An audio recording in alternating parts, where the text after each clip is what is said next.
Mwanzo sura 12. We started in the book of Genesis 22. Mstari wa kwanza hadi 3. 1 to 3. Mungu anamwambia Abraham. God told Abraham. Anamwambia ondoka. Told him to go. Katika familia yako. Take your nation. Wewe.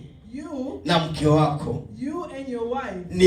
Nendeni sehemu ambayo nitawaonesha. Go to the place that I will show you. Jina la Bwana libarikiwe. Abrahamu akafanya hatua.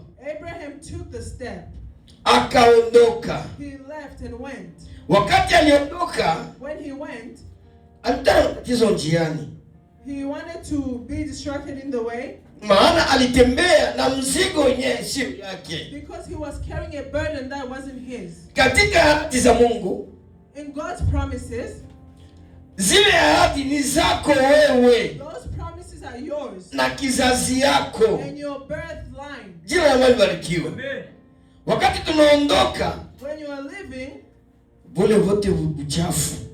Leave all the dirt. Leave all the dirt. Maana ule Wakaldayo, because the one that you are taking, ilikuwa ni nchi ambayo ilikuwa ya shida na matatizo. Because the what you are carrying is a thing that is reminding you of the problems. Ndio maana Mungu akamwambia ondoka. That's why God is telling you to leave. Nitakuonesha sehemu ambayo utakwenda. And that I will show you where you will be.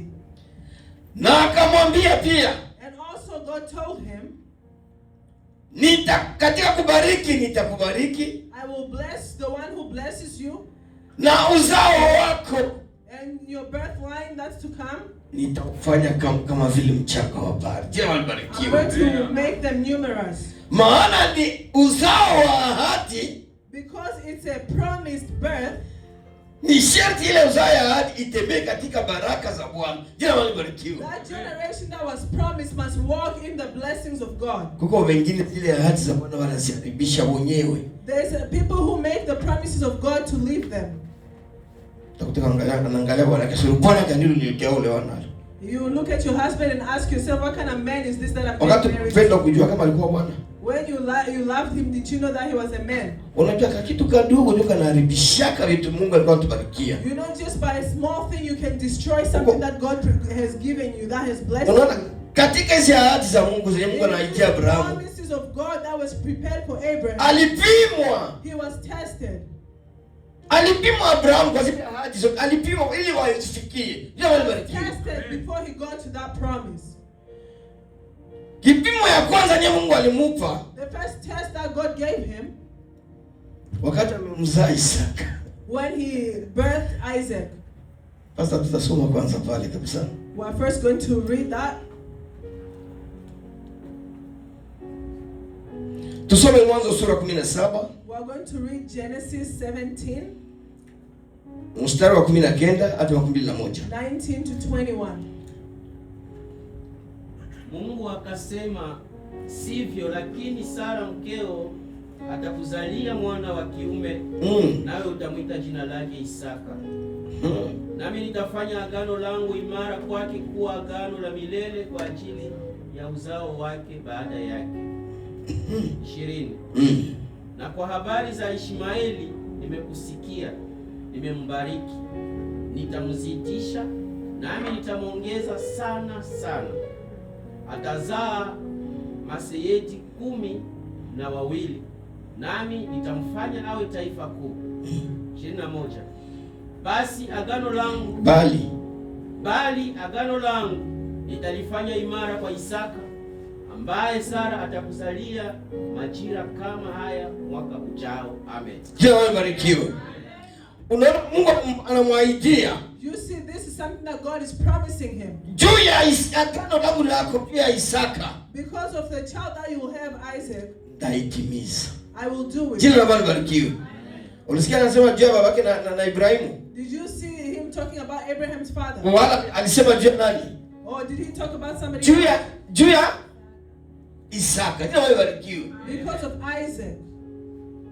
Mtoto mwenye basi atazala na mama tulizo. Jina la Bwana libarikiwe. Amen. Ahadi ya Bwana kwako kwa ule mtoto mwenye unazala naye. Your promise to the husband is with your wife. Ahadi yake itafanya nini? Itatimilikia. The promise will happen. Maana huyo Isaka alikuwa mtoto wa ahadi. Lakini kwa ajili ya Ishmaeli, but because of Ishmael, ndambariki naye. I'll also bless him. Na ndampa kabisa watoto wengi na atamfanya kuwa taifa na kubwa. And he will be a ruler of many nations with many children. Lakini, kuna lakini si vile. Ule mtoto wa ahadi. But that promised child. Kila walibarikiwa. Ule mtoto wa ahadi. That promised child.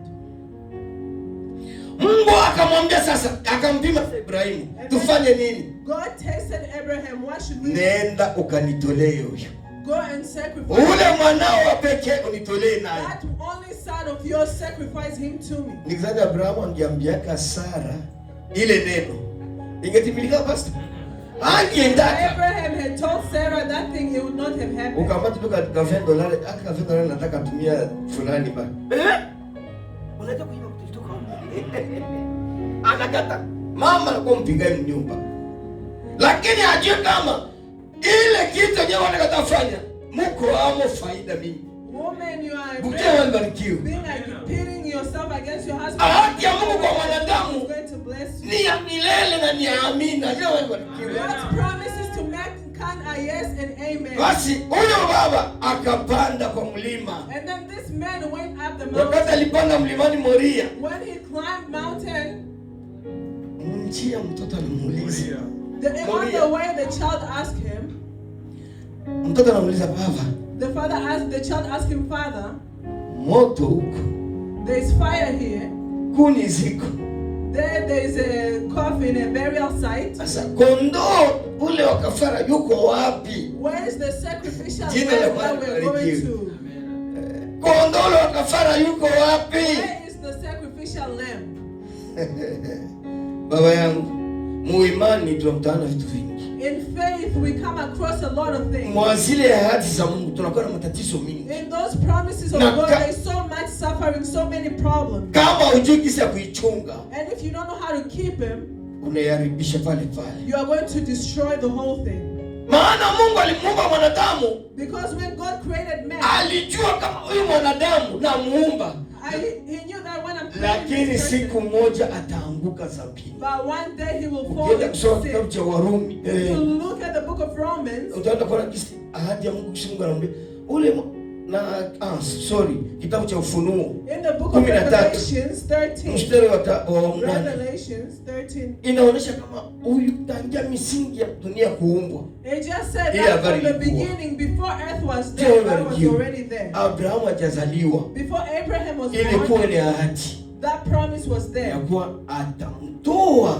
That he will mwana mmoja matakomboa wanadamu. He's going to take him. He's going to take somebody that is going to save mankind. Sasa huyo Abrahamu. So Abraham. Sasa mtoto anamuuliza vile. When the child asked him. Akamwambia baba, najua Mungu mwenyewe atajipatia. Ndio alibarikiwe. And the father responded, my son, I know that God will give the sacrificial lamb. Kwa umeanza leo mwaito shaka jibu ya ile neno ya ile ulizo ya Abrahamu.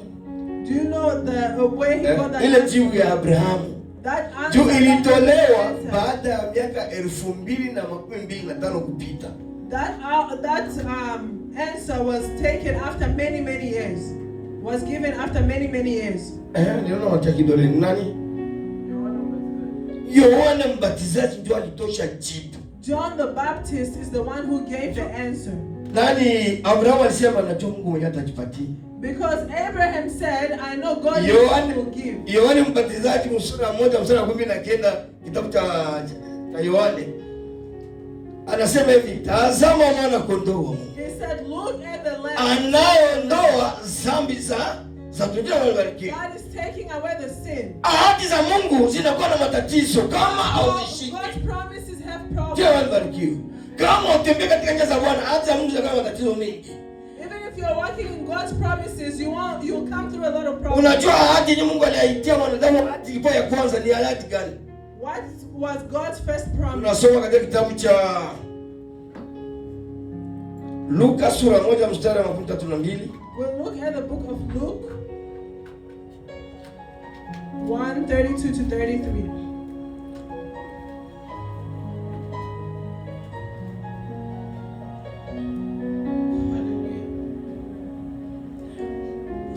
katika Injili kama ilivyoandikwa na Luka sura yake ya kwanza mstari wa 32. Tutasoma 33.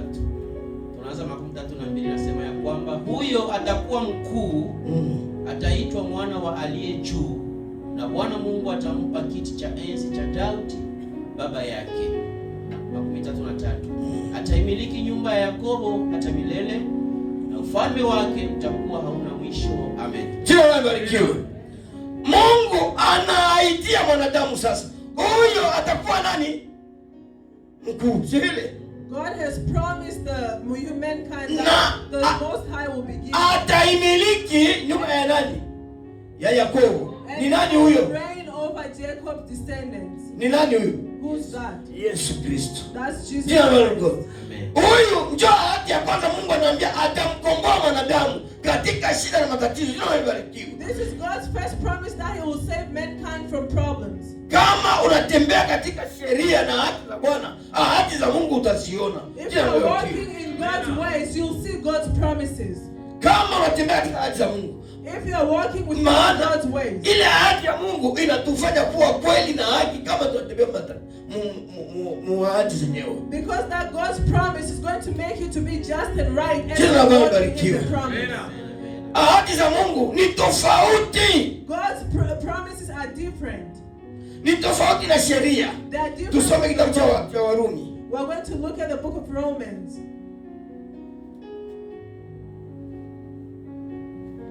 Tuanze kitabu cha Warumi. We'll look at Romans sura 4, nikizani wapi? 4. Siko na ba. Kutumiaka Romans. Sura 4 mstari wa ngapi? Tunasoma kitabu cha Warumi, tunaanza sura 1. Romans 4:1.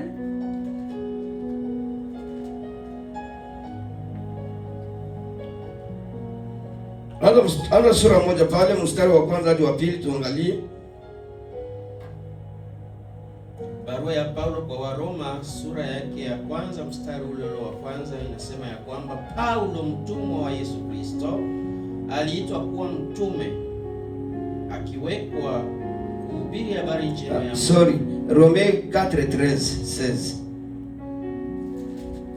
Tunasoma hiyo kitabu ya Paulo kwa Waroma sura yake ya 4 mstari wa 16 inasema ya kwamba kwa sababu hii ni kwa njia ya imani, iwe kwa njia ya neema, hata ahadi iwe imara kwa wazao wote, si kwa wale wa sheria tu, lakini kwa wale vile vile wa imani ya Abrahamu, aliye baba yetu sisi sote.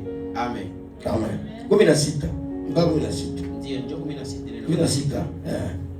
Bwana sifiwe. Amen. Maana kwa hii sheria haimo kwa wale ya nani tu wa Ibrahimu. Jina la barikiwe. The law is not only for those who were Abraham. Kwa wale wote ndio watatembelea ile ahadi ya Bwana. Na ahadi ya Bwana ni tofauti na sheria. For those who are walking in God's promise, and God's promise is different than the law. Maana sheria ilidai kutii. Because the law wants obedience. Lakini ahadi za Bwana ilidai imani. But God's promises are asking for faith. Jina la Bwana barikiwe. Amen. Imani tu. Faith, only faith. Hakuna ingine kitu. Nothing else. Lakini sheria, but the law, inafaa uitii. You must obey. Jino kwa jino, jicho kwa jicho. Eye to eye, Bwana tooth to tooth. Amen. Sindio kwa kode ya Muravili. Bongo baba. That's the problem. Jino kwa jino, jicho kwa jicho. Tooth to tooth, eye to eye. Kama utii ile sheria, ulikata mwenzako lisikio, na watakukata lisikio. If you don't obey the law, you cut somebody's ear, your ear will also be cut. Lakini ahadi ya Mungu si hivyo. But God's promise is not like that. Ni imani, tunajua siku moja. It's faith. It's not that one day. Kitu. Jina libarikiwe. Siku moja dairizi ile kitu. It's not that one day I'm going to inherit that thing. Bwana katuaitia tutaurithi uzima wa milele.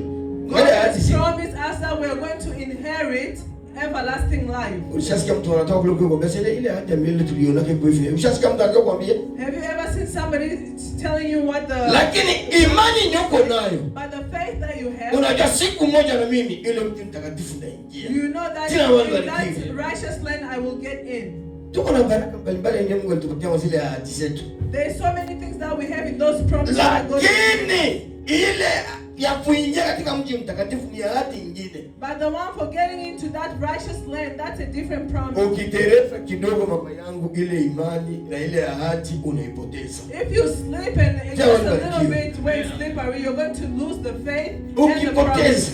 If you lose it, unaharibika milele. You are going to be destroyed eternally. Ahadi ya pili ilikuwa ni juu ya Roho Mtakatifu. The second promise was about the Holy Spirit. Roho Mtakatifu. The Holy Spirit. Akatuonesha katika kitabu cha Luka. We see that in the book of Luke. Akatuonesha katika kitabu cha Yoeli. We see it in the book of Joel. Jina libarikiwe. Anatuambia mtapokea. It says you will receive. Jina libarikiwe. Ahadi ya Mungu ni tofauti. God's promises are different. Nilikuwa nikutumia Luka 20. Sivile mwanzo 20. Genesis 22. Sio kutumia mwanzo 20. Genesis 22. Ndio nimetumia mwanzo 20. Ndio, kitabu ni cha Mwanzo sura yake 22 mstari wa kwanza mpaka 5. Yeah. Nasema ya kwamba sura ya kwanza, ikawa baada ya mambo hayo Mungu alimjaribu Ibrahimu akamwambia, Ibrahimu, naye akasema, mimi hapa. 2. Akasema, mchukue mwanao, mwana wako wa pekee, mpendaye Isaka, ukaende zako mpaka nchi ya Moria, ukamtoe sadaka ya kuteketezwa huko juu ya mlima mmoja wapo nitakao kuambia. 3. Ibrahimu akaondoka alfajiri, akatandika punda wake, akachukua vijana wawili pamoja naye na Isaka mwanawe, akachanja kuni kwa ajili ya hiyo sadaka ya kuteketezwa, akaondoka akaenda mpaka mahali alipoambiwa na Mungu. Next. 4. Siku ya 3 Ibrahimu akainua macho yake, akapaona mahali pakali mbali. 5. Ibrahimu akawaambia vijana wake, kaeni ninyi hapa pamoja na punda, na mimi na kijana tutakwenda kule tukaabudu na kuwarudia tena. Amen. 5 bado yamalizika. Next. Ibrahimu. Njoo basi. 5 ndio. Ibrahimu akawaambia vijana wake, kaeni ninyi hapa pamoja na punda, na mimi na kijana tutakwenda kule tukaabudu na kuwarudia tena. Amen. Jina la Bwana libarikiwe. Suruali isema sharti ujaribiwe. Jina la Bwana libarikiwe. Hautapata baraka za Mungu haujaribiwe. You won't get God's promises without being tested. Katika safari ya kwenda Kanaani pia, on the way to go to Canaan, walipitia jangwa ili waingie katika ahadi za Mungu. They went through a wilderness so that they can get to God's promise. Walipitia jangwa. They went through a wilderness. Abraham naye anajaribiwa sasa. And Abraham was also tested. Akatoka. And he left. Anaenda na Isaka. And he went na wengine to tena kumshindikiza na punda. And their escorts with the donkeys. Lakini alifika mbele wakati anaanza mlima Moria ule. Akaambia vijana, mimi na wewe tusafari mwabakieni hapo. He told the others, me and he will go. Ndio kwa maana usitie mizigo msafari yako. That's why don't take ahadi zako usiingize vikwazo. In your journey, those promises don't take hurts and tembea wewe na Bwana wako jinsi Mungu alipoambia. The way that God has told you to. Unaitwa. You were called. Kwa ile ahadi ambayo alikuitia. In that promise. Sharti kamata maamuzi. You must take a decision. Ikala chini. Sit down. Omba Mungu. Pray to God. Baba kuna niambia niende. And ask God your time. How will it be? Katika kulinda nitakulinda. In protection I'll protect. Ndio Bwana anamwambia Abraham. That's what God told Abraham. Atakayekulaani nitakulaani. And whoever curses you I will curse. Na atakayekubariki nita. And whoever blesses you I will bless. Kumbe tunatembea na ahadi za Mungu. Tusipoteze ahadi za Mungu. Don't lose God's promises. Hii somo ni kubwa. This is a big teaching. Sasa lakini mko vipaji mbalimbali. But there's different. Tungeona na zigisi Yesu alianza kutimiza na kuanza kutosha. Unaona leo wanaombea watu wanapakana mafuta. Mwa kitabu utaenda kuona ile mafuta yenyewe kana mwangia haina kazi. Mafuta ambayo tuko nayo sasa ni Roho Mtakatifu ambaye anafanya kazi. The anointing that we have right now is the Holy Spirit. Walikuwa wanatumia pembe zamani. They used to use trumpets. Lakini kwa Yesu hawakutumia tena pembe. But when Jesus came, he wasn't neno la Bwana lilitosha tu. Horns anymore. The word of the God was enough. Zile ahadi mko vitu vya mingi. In God's promises there is so many things. Jana barikiwe. Ahadi yako wewe na Mungu tembea nayo sawa sawa na mapenzi ya Bwana. The promise that is yours and God, make sure that you are walking in according to God's will. Do not destroy God's promises to you in things that are silly, in things that are stupid. Marafiki wengi wanatuma tunaenda kuharibisha ahadi zetu tunazo na Mungu. A lot of friends that we have make it so that we are ruining the promises that God has done. Anakuletea habari asema unajua. They bring you messages and stories. Leo na Emma. Today you are married to Emma. Unaishi kwa hapa Marekani? Do you know his story here in America? Kila mtu anakuwa na account yake. Everybody has their own account. Hapana kwa naitika imafanya hivi na huko ukufungula macho. Open your eyes. Balimu wabaya banakuanzia. Ahadi mtaziharibisha. You will destroy your promises. Ansejesa. Ahadi za Mungu ni tofauti na sheria. God's promises are different from the law. Na ni tofauti na kila kitu kyote ambacho tunakutana. And they are different from anything else. Ahadi yangu ni yangu mimi na familia yangu. Because my promise is mine and my family. Amen. Na ahadi yako ni wewe na mume wako na watoto wako. And your promise is yours with your husband and your children. Zile ahadi tusiziharibishe. Let's not destroy those promises. Msiziharibishe. Do not destroy them. Maana Mungu anamshauria sana. Because God advises us so much. Tunapimwa na Yesu ni kwa nini wamwite Yesu kondoo? Hizi zi ahadi. We are tested. Why is Jesus called the lamb? Kwa nini anaitwa kondoo? Mwana kondoo wa Mungu. Why is he called the son of the lamb? Siku nyingine tutapata muda.